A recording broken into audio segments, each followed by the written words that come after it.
इससे पहले हम लोगों ने देखा था हिमालय से निकलने वाली नदियों के बारे में, और आज हम लोग जानेंगे प्रायद्वीपीय भारत में जो नदियां बहती हैं, तो प्रायद्वीपीय भारत में बहने वाली नदियों के बारे में ये जो भूभाग है इसका उत्थान बहुत पहले से इसमें, या हम लोग जो बोलेंगे कि इसमें जो ये पश्चिमी घाट है, अधिकतर नदियां यहीं से निकलती है और इसका ढलान पूरब की ओर अधिक है, पूर्वी घाट की ओर अधिक है। तो इसके लिए जब आपको फिजिकल ज्योग्राफी पढ़ाएंगे तो उसमें बताएंगे कि इसका जो जब भारत गोंडवाना लाइन का हिस्सा था और कैसे फिर वहां से टूट करके अलग हुआ, कैसे आकर के फिर यहाँ पे रीजन में हिमालय का उत्थान कैसे हुआ, तो उसमें हम लोग आगे उसमें फिजिकल ज्योग्राफी में देखेंगे।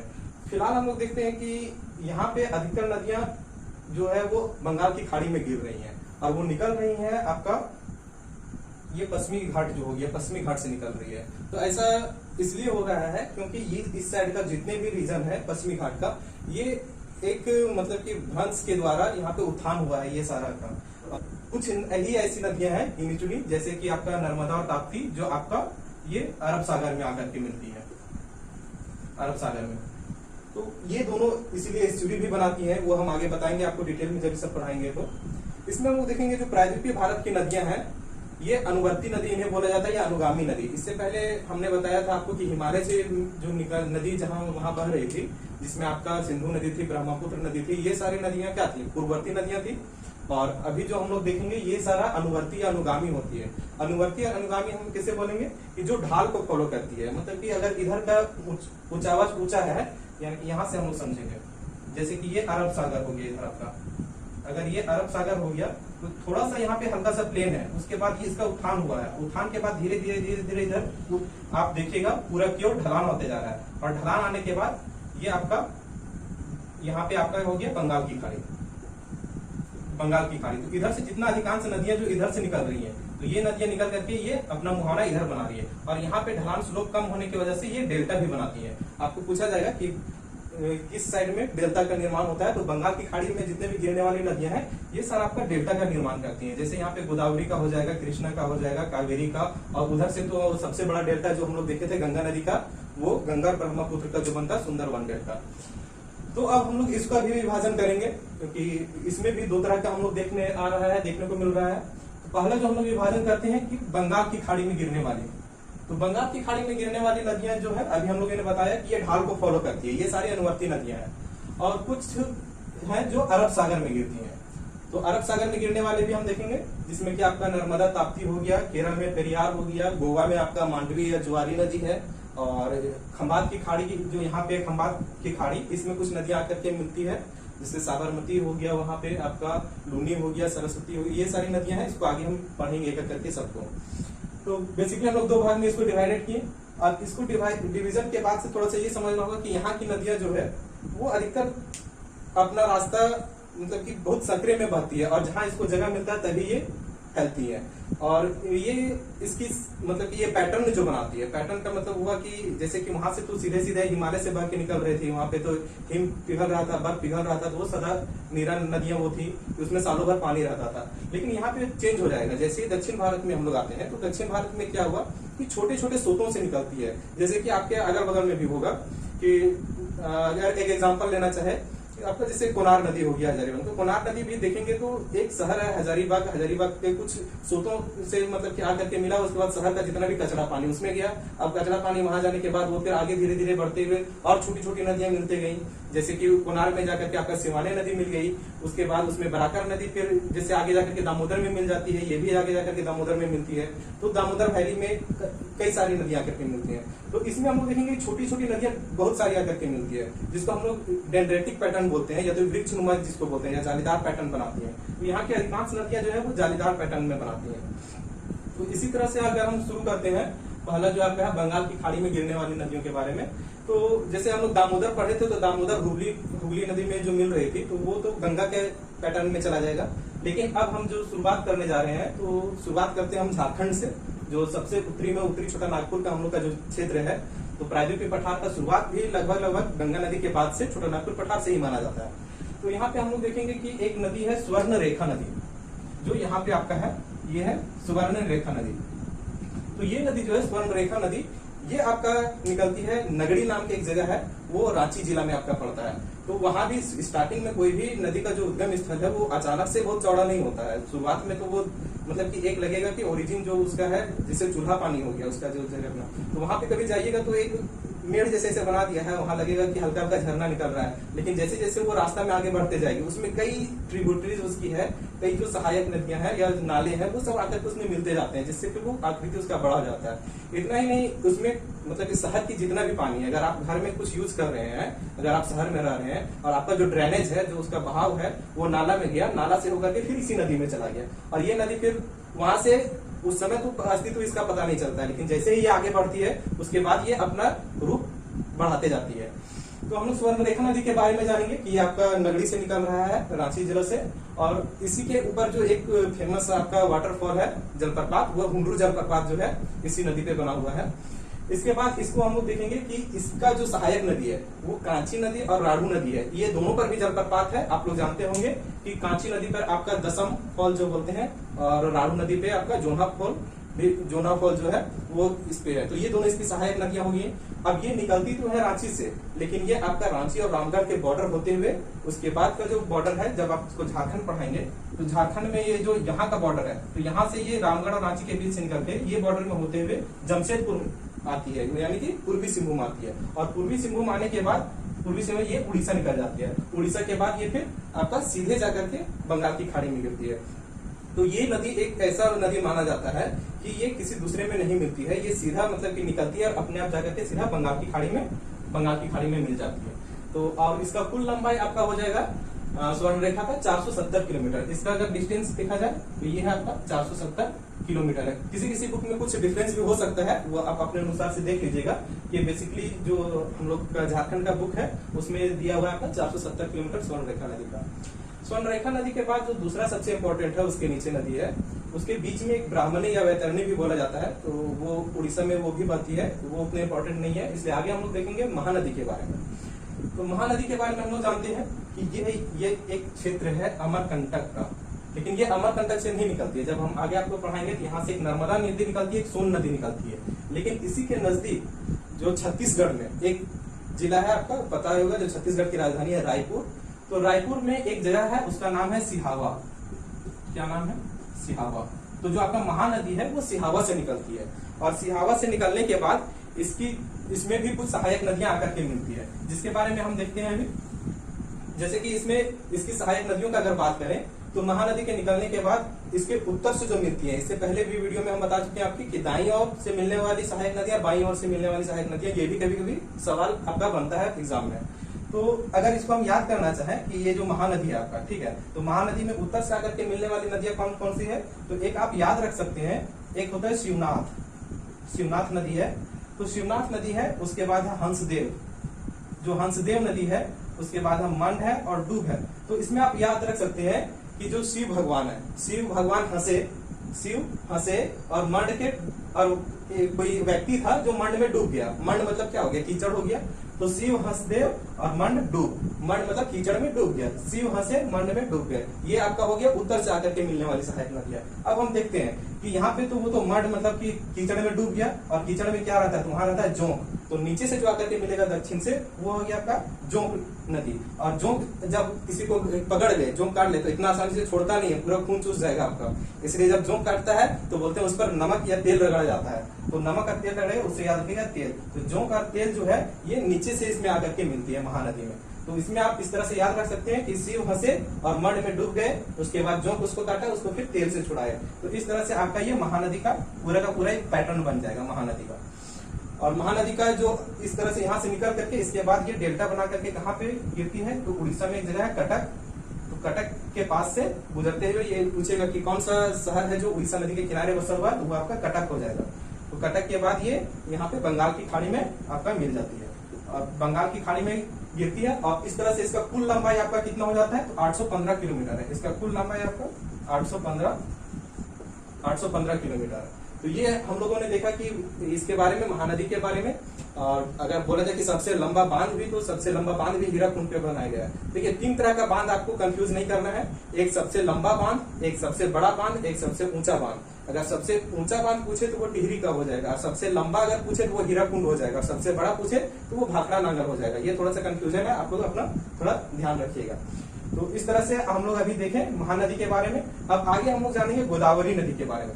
तो गोदावरी नदी जो है आपका, जो उसका उद्गम स्थल है वो महाराष्ट्र के नासिक जिले में है। नासिक जिले में एक गांव है त्र्यंबक गांव, वहां से जब कभी आप मुंबई अगर ट्रेन से जाते होंगे तो नासिक, जैसे ही नासिक स्टेशन पार कीजिएगा तो नासिक और कल्याण के बीच में देखिएगा एकदम ऊंची ऊंची चोटियां, आपादित चोटियां नजर आएंगी। तो ये सारा पश्चिमी घाट का ही आपका क्षेत्र है। तो उन्हीं पहाड़ियों के बीच से निकलती है आपकी गोदावरी नदी। और गोदावरी नदी वहां से निकलने के बाद वो महाराष्ट्र के बाद आपका उसमें उसका कैचमेंट एरिया जो है लगभग 7 राज्यों में माना जाता है उसका कैचमेंट एरिया। तो उनमें से महाराष्ट्र तो हो ही गया, इसके अलावा मध्य प्रदेश, छत्तीसगढ़, उड़ीसा और आपका जो तेलंगाना है और आंध्र प्रदेश है। और अंत में ये आंध्र प्रदेश में होते हुए ये बंगाल की खाड़ी में मिलती है। तो इसके बारे में हम लोग देखते हैं कि गोदावरी नदी जो है ये दक्षिण का सबसे बड़ा, यानी कि प्रायद्वीपीय भारत की सबसे बड़ी नदी है। और अगर हम बात करें ओवरऑल पूरा इंडिया का, तो गंगा नदी के बाद ये दूसरी सबसे बड़ी नदी है भारत की। तो इसलिए भी ये अपने आप में एक महत्वपूर्ण स्थान रखती है। और इसकी कुल लंबाई जो है आपका वो है 1465 किलोमीटर। 1465 किलोमीटर इसकी कुल लंबाई है। और गंगा की जैसे हम लोगों ने पढ़ी थी 2525 किलोमीटर है। तो उसके बाद ये सेकंड लार्जेस्ट है ओवरऑल इंडिया में। और दक्षिण में बोला जाए तो ये सबसे बड़ी नदी हो गई, यह सबसे लंबी नदी हो गई। अब हम लोग इसमें आगे देखते हैं कि ये जो नदी है तो इसके भी कई सहायक नदियां हैं। और इसकी जो सहायक नदियां हैं उसमें से जो प्रमुख सहायक नदियां हैं वो ऊपर से जो मिलने वाली है, उत्तर से जो आ रही थी। तो हम लोग हर नदी में देख रहे हैं कि जो सहायक नदियां हैं वो उसके उत्तर से कौन आके मिल रही है, दक्षिण से। उत्तर से जो आ रही है उसको हम लोग बोल सकते हैं कि बाईं ओर से मिल रही है, और जो दक्षिण से आ रही है उसको दाईं ओर से मिलने वाली नदियां। तो इसमें हम लोग याद करने के लिए इसमें देखते हैं कि प्राणहिता एक है आपका, प्राणहिता सबसे पहले प्राणहिता है, उसके बाद पेनगंगा है, उसके बाद वर्धा है, उसके बाद वेनगंगा है, वेनगंगा है, और उसके बाद इंद्रावती है आपका, इंद्रावती। तो ये सभी का सभी आप देख रहे हैं कि किसी स्त्री का ही नाम लग रहा है। तो आप याद रख सकते हैं प्राणहिता, पेनगंगा, वर्धा, वेनगंगा, इंद्रावती। ये चारों के चारों में आप याद कर सकते हैं। इसका पहला वर्ड से लेकर के भी आप याद कर सकते हैं। जैसे कि हो गया PPWWI, जैसे WWE का रेसलिंग का देखते होंगे आप लोग मैच, तो WWE से WWI याद रख जाएगा। तो यहाँ पे PPWWI ये ऊपर से मिल रहा है आपको। उसमें से जैसे हम आपको बताएं कि WWE रेसलिंग चलता है, वर्ल्ड रेसलिंग इंटरटेनमेंट जो होता है WWE का, तो इसके आधार पे आप रख सकते हैं कि ऊपर से जो मिल रही है। तो प्राणहिता, पेनगंगा, वर्धा, वेनगंगा और इंद्रावती ये सारा है। अब जब हम WWE देख रहे हैं तो कोई चीज को देखना मतलब कि कोई मंजर देख रहे हैं, तो मंजर से याद रखिएगा कि नीचे से जो देख रहा है तो नीचे से एक जो प्रमुख नदी मिलती है वो है मंजरा नदी आपका, वो है मंजरा नदी। तो मंजरा नदी जो है वो नीचे से जाकर के मिलती है, बाकी ये सारा आपका उत्तर से आकर के मिलने वाली नदियां हैं। तो इस तरह से हम इसकी सहायक नदियों को याद रख सकते हैं। अच्छा, इसके अतिरिक्त जो आपका गोदावरी नदी को जो उपनाम से भी, जिस उपनाम से जाना जाता है वो भी परीक्षा में कभी भी पूछते हैं, तो वृद्ध गंगा।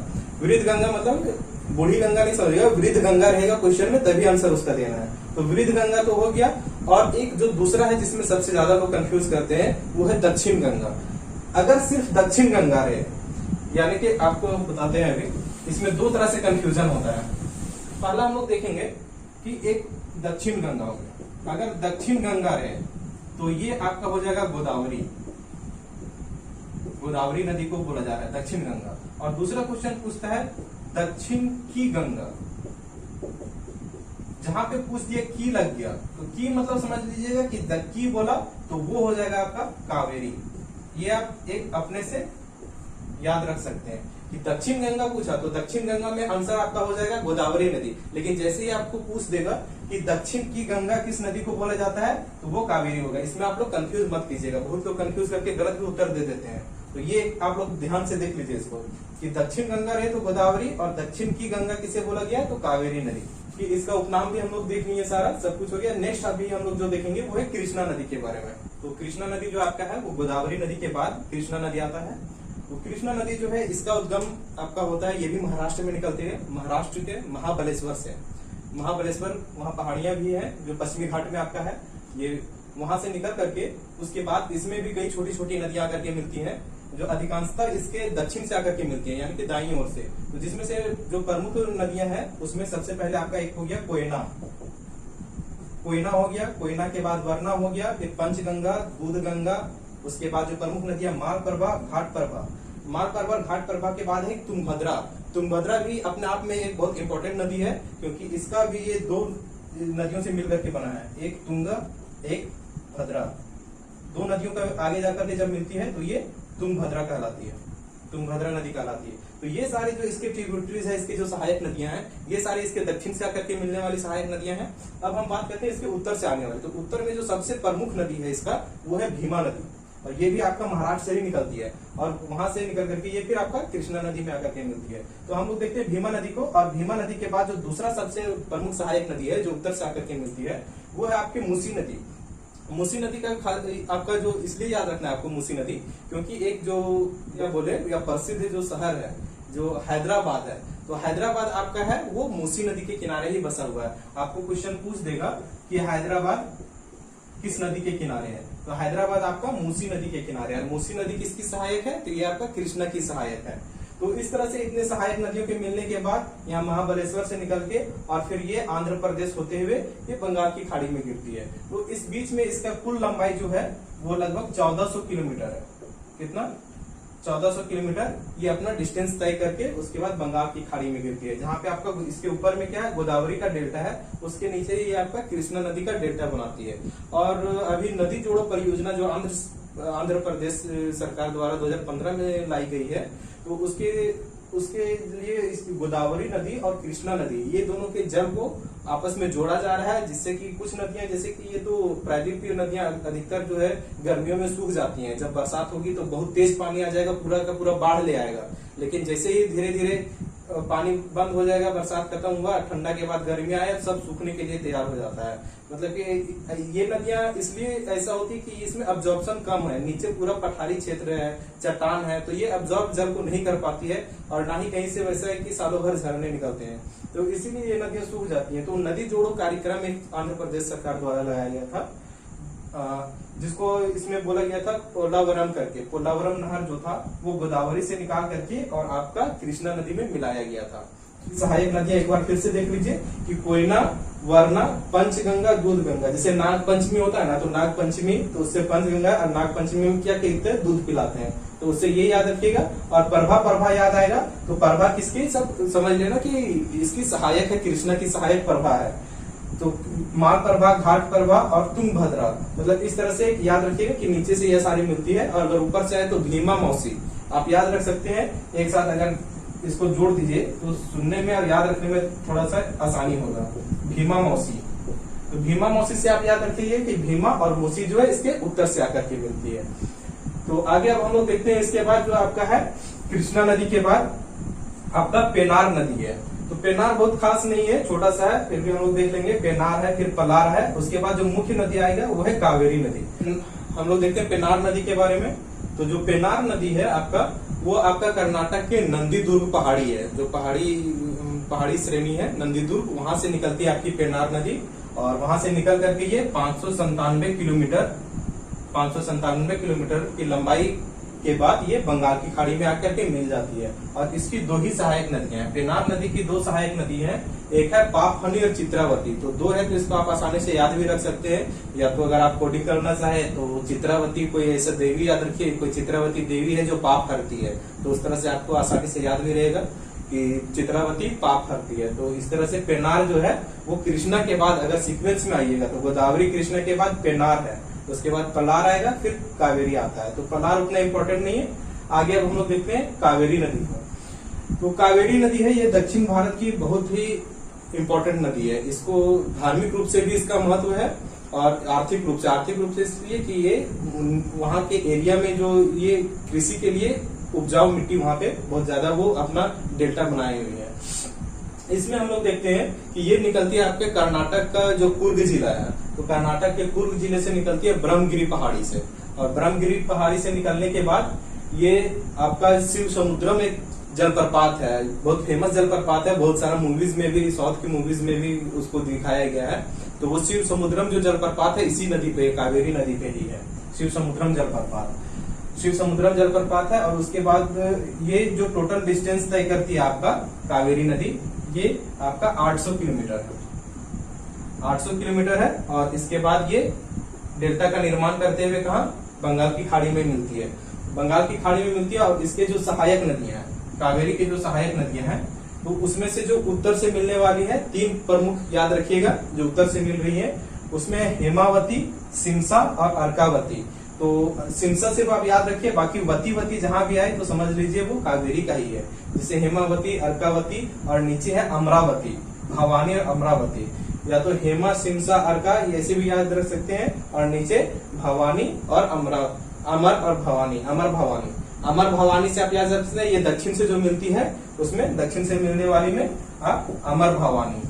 तो अमर भवानी जो है अमरावती और भवानी हो गया नीचे से, बाकी ऊपर से है हेमा, सिमसा और अर्कावती। जैसे एक डिटर्जेंट पाउडर का आता है हेमा, पुष्पा और ये करके, तो वैसे आप इसको याद रख सकते हैं हेमा, सिमसा और अर्का करके, कि ये आपका इसकी सहायक नदी है, किसकी, कावेरी की, कावेरी की सहायक नदियां होंगी। और इसका लंबाई हम बता चुके हैं कि आपका 800 किलोमीटर है। अब इसमें कुछ विवाद भी इसमें इसका जल को लेकर के है, तो वो जल विवाद जब हम इसका परियोजना पढ़ाएंगे तो उसमें हम बता देंगे कावेरी। अब हम लोग नेक्स्ट देखते हैं आपका वेगई नदी के बारे में। तो वेगई नदी बहुत खास नहीं है, बस आप इसको सिर्फ एक सीक्वेंस में याद रखिएगा। जैसा कि हम लोग अभी पूरा देखा, जो बंगाल की खाड़ी में गिरने वाली जितने भी नदियां थी, तो इसका सीक्वेंस भी कभी कभी पूछ देता है। तो स्वर्ण रेखा तो आप याद ही रख सकते हैं, वो छोटी नदी है, उसका अपने से याद रखिएगा। उसके बाद का जैसे अगर हम बनाना चाहें, आप अपने अनुसार कुछ भी बना सकते हैं, जरूरी नहीं कि हम बना दिए तो यही सही है, अपने अनुसार कोई भी कोड बना सकते हैं। जैसे यहाँ पे था महानदी, आपका ये महानदी हो गया, गोदावरी, कृष्णा, पेन्नार, कावेरी और वेगई। तो इसको याद करने का एक सीक्वेंस जो हम बनाए हैं, तो ये है माझी, आपका ये इंग्लिश में जी है, जी गोदावरी वाला, जी ऐसे या जी, ये गोदावरी वाला जी है।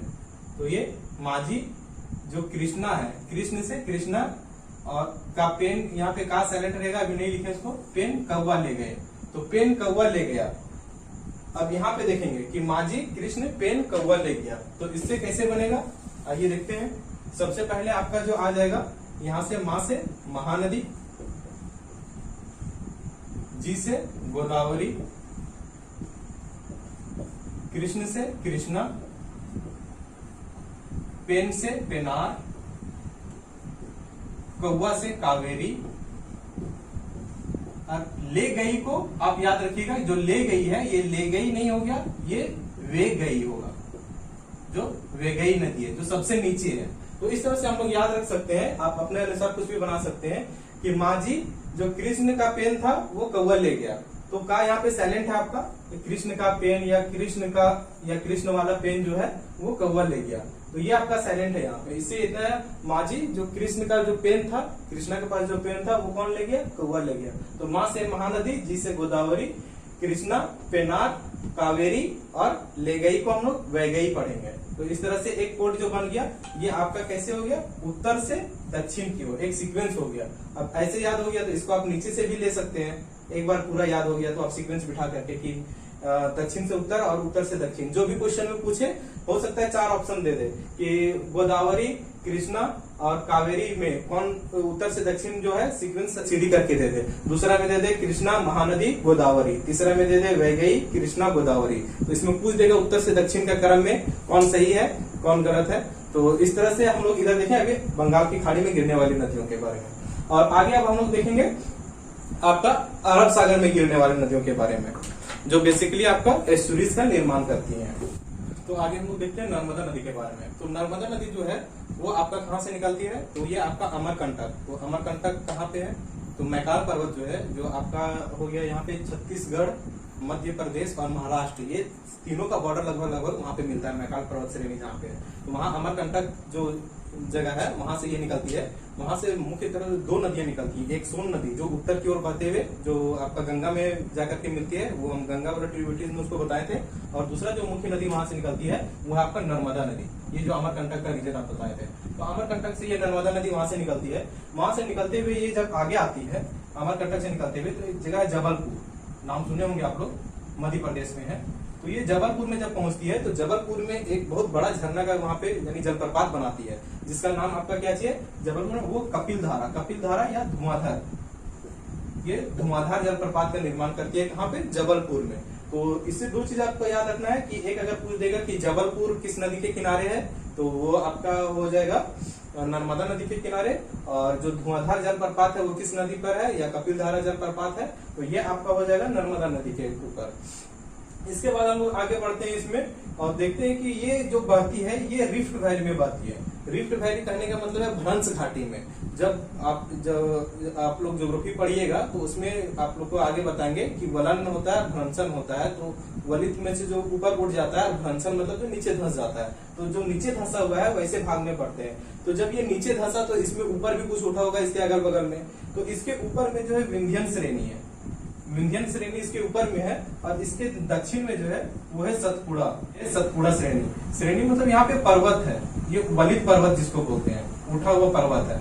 तो सतपुड़ा और विंध्या ये दोनों के बीच से होकर के ये बहती है, सतपुड़ा और विंध्या के बीच से होकर के आपका नर्मदा नदी बहती है। ये भी बहुत बार क्वेश्चन पूछा गया है कि विंध्या और सतपुड़ा नदी के बीच में कौन सी नदी प्रवाहित होती है, तो विंध्या और सतपुड़ा श्रेणी के बीच में आपका नर्मदा नदी प्रवाहित होती है। और जैसे कि आपको बताएं कि ये रिफ्ट वैली में बहने वाली है। उसके बाद जब ये आती है यहाँ पे किनारे में, ये गुजरात में होते हुए इधर से निकलती है आपका, और मध्य प्रदेश से और फिर गुजरात में आती है। गुजरात का भड़ौच एक जिला है, तो भड़ौच में जहाँ पे आपका गुजरात में इसके ऊपर एक बांध भी बनाया गया है फिलहाल में, बहुत प्रसिद्ध है, वो सरदार सरोवर बांध जो है, जिसके ऊपर सबसे ऊंची मूर्ति जो भारत में लगाया गया सरदार वल्लभ भाई पटेल का, तो वो इसी नदी पर बना हुआ है सरदार सरोवर बांध, और वहीं पे उस मूर्ति का भी निर्माण किया गया है। इसके बाद जब ये अरब सागर में गिरती है, तो अरब सागर में इस जगह पे गिरती है, इसको खंभात की खाड़ी भी बोलते हैं, इसको खंभात की खाड़ी बोलते हैं।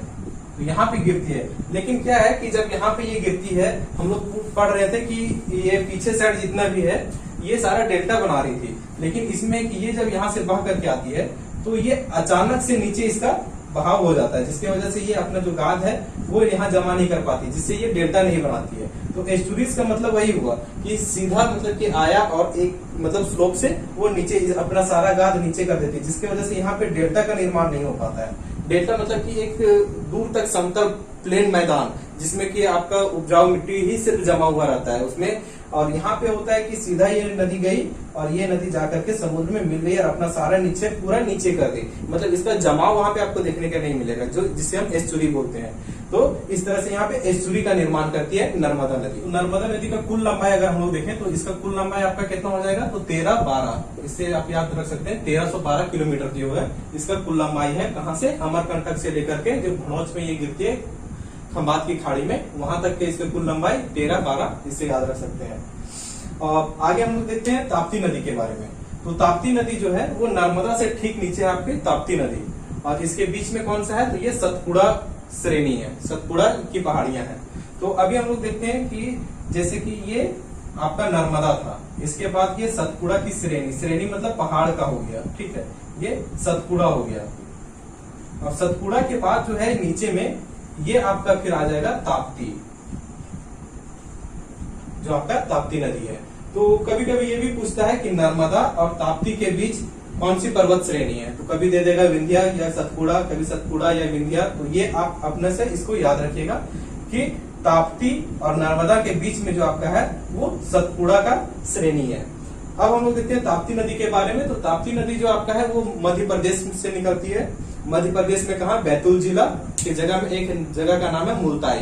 तो वो मुल्ताई से निकलती है, और मुल्ताई से निकलने के बाद ये गुजरात में प्रवेश करती है मध्य प्रदेश के बाद। और गुजरात में एक प्रमुख शहर जो है सूरत, इसी नदी के किनारे है। अगर आपको पूछेगा कि सूरत किस नदी के किनारे है, तो जो आपका सूरत है ये आपका ताप्ती नदी के किनारे है, किनारे ताप्ती नदी के किनारे। और जैसे नर्मदा का हम बताए थे कि ये एस्चुरी बनाती है, तो ये भी अपना पूरा डिस्टेंस तय करके इसका कुल लंबाई आपका हो जाएगा 724 किलोमीटर। मुल्ताई जहां से निकलती है, तो मुल्ताई से निकलने के बाद ये जब ट्रेवल करके यहाँ तक आती है, गुजरात में सूरत शहर है, उसके बाद वहां से ये भी क्या करती है कि नीचे अपना डिपोजिशन सीधा सागर जो है अरब सागर गर्भखान में अपना डिपोजिशन पूरा एकदम नीचे कर देती है, जिसकी वजह से यहाँ भी डेल्टा का निर्माण नहीं हो पाता है। और जब डेल्टा का निर्माण नहीं हो पाता है तो ये क्या बनाती है, एस्चुरी बनाती है। जहाँ पे डेल्टा यानी कि निक्षेप नहीं मिले तो वो एस्चुरी कहलाती है। और ये दोनों जो नदियां हो गई आपकी नर्मदा और ताप्ती, ये दोनों एस्चुरीज बनाती है। तो इस तरह से हम लोग देखे अभी, और ये भी आपका भ्रंश में ही बह रही है, ये दोनों अधिकांश भ्रंश में ही बह रही है। तो आप इसमें से याद रखिएगा कि यहाँ पे विंध्या इसके ऊपर में था, विंध्या श्रेणी जो था। तो पूछेगा नर्मदा नदी, तो ये विंध्या और सतपुड़ा के बीच में हो जाएगा। अगर पूछेगा कि नर्मदा नदी विंध्या और सतपुड़ा के बीच में हो जाएगा। और अगर पूछेगा ताप्ती और नर्मदा के बीच में कौन है, तो वो सतपुड़ा हो जाएगा। तो ये आप सीक्वेंस से याद रखिए, ऊपर विंध्या है, फिर नर्मदा है, फिर सतपुड़ा है, फिर ताप्ती है। अब हम लोग आगे देखेंगे कुछ और नदियां हैं जो अरावली पर्वत श्रृंखला से निकलती हैं और वो भी खंभात की खाड़ी में आकर के गिरती हैं। जिसमें से सबसे पहले है माही नदी। माही नदी जो है ये आपका कहाँ से निकलती है, तो अमझोरा एक जगह है मध्य प्रदेश में। कहाँ पे, मध्य प्रदेश में अमझोरा एक जगह है। तो मध्य प्रदेश के अमझोरा मेहद झील है, वहां एक अमझोरा के मेहद झील से निकलती है। और वहां से ये 550 किलोमीटर दूरी तय करती है। 550 किलोमीटर दूरी तय करने के बाद ये यहाँ पे खंभात की खाड़ी में आकर के मिल जाती है, खंभात की खाड़ी में आकर के गिरती है। तो इसमें हम लोग इतना ही याद रखेंगे। इसके बाद हम देखते हैं साबरमती को। अच्छा, इसमें एक चीज और इम्पोर्टेंट है, इस पर एक आपका बनाया गया है डैम, उसको बजाज सागर नाम दिया गया है। आपका बजाज सागर पूछेगा कि किस नदी पर है, तो ये जो बजाज सागर बांध है ये आपका मानेंगे साबरमती के बारे में। तो जो साबरमती नदी है, तो साबरमती पहले भी आप लोग नाम सुने होंगे, गांधी जी से रिलेटेड है ये। तो साबरमती नदी ये निकलती कहाँ से है, तो ये आपका अरावली पर्वत श्रृंखला जो है उसमें जय समुद्र झील है। जो अरावली पर्वतमाला है, अरावली पर्वतमाला इधर से पूरा ये गया हुआ कहाँ तक, आपका रायसेन जो दिल्ली वाला है वहां तक ये गया हुआ अरावली पर्वत। लेकिन अब पूरा तरह से ये इसका अपरदन हो चुका है, इसलिए उतना पता नहीं चलता है। तो अरावली पर्वत में एक है जय समुद्र झील। कौन सा, जय समुद्र झील। तो जय समुद्र झील है, वहां से ये निकलती है। और वहां से निकलने के बाद ये गुजरात आती है। गुजरात में एक शहर है अहमदाबाद। तो अहमदाबाद इसी नदी के किनारे है। ये साबरमती नदी के किनारे कौन सा प्रमुख शहर है, तो वो आपका अहमदाबाद हो जाएगा। जब पूछेगा अहमदाबाद किस नदी के किनारे बसा हुआ है, तो साबरमती नदी के किनारे हो गया। तो ये जय समुद्र झील जो अरावली से निकल करके अहमदाबाद होते हुए ये भी खंभात की खाड़ी में आकर के गिरती है। और इसकी कुल लंबाई आपका है वो 371 किलोमीटर है। इसके बाद हम लोग जो देखेंगे तीसरा नदी जो है ये इम्पोर्टेंट अपने आप में है, क्योंकि ये पहला और आखिरी मतलब सिंगल ऐसा नदी है जो किसी एथी में समुद्र में नहीं गिरती है, या किसी नदी में नहीं गिरती है, किसी झील में नहीं गिरती है। ये निकलती है आपका जिसको बोलते हैं लूनी नदी। ये जो लूनी नदी है ये निकलती है अजमेर से। राजस्थान का जो अजमेर जिला है, अजमेर से एक नाग पहाड़ करके जगह, तो नाग पहाड़ी पास अजमेर से वहां से निकलती है। और उसके बाद ये 320 किलोमीटर लगभग डिस्टेंस तय करती होगी। उसके बाद जो कच्छ का रण है, कच्छ का रण कहाँ है, गुजरात में। तो कच्छ का रण में आकर के ये विलीन हो जाती है। इसका दो धारा था, एक शरावती करके है और एक सरस्वती करके है। ये दो धारा में बढ़ती है, फिर आगे जाकर के ये आपस में मिल जाती है और कच्छ के रण में आकर के ये मिल जाती है। इसकी कुछ सहायक नदियां हैं। तो सहायक नदियों में आपका है जोवाई, सुकरी और सुकरी जो प्रमुख नदी है। एक है जोजई करके, एक 3 नदियां इसकी सहायक नदी है।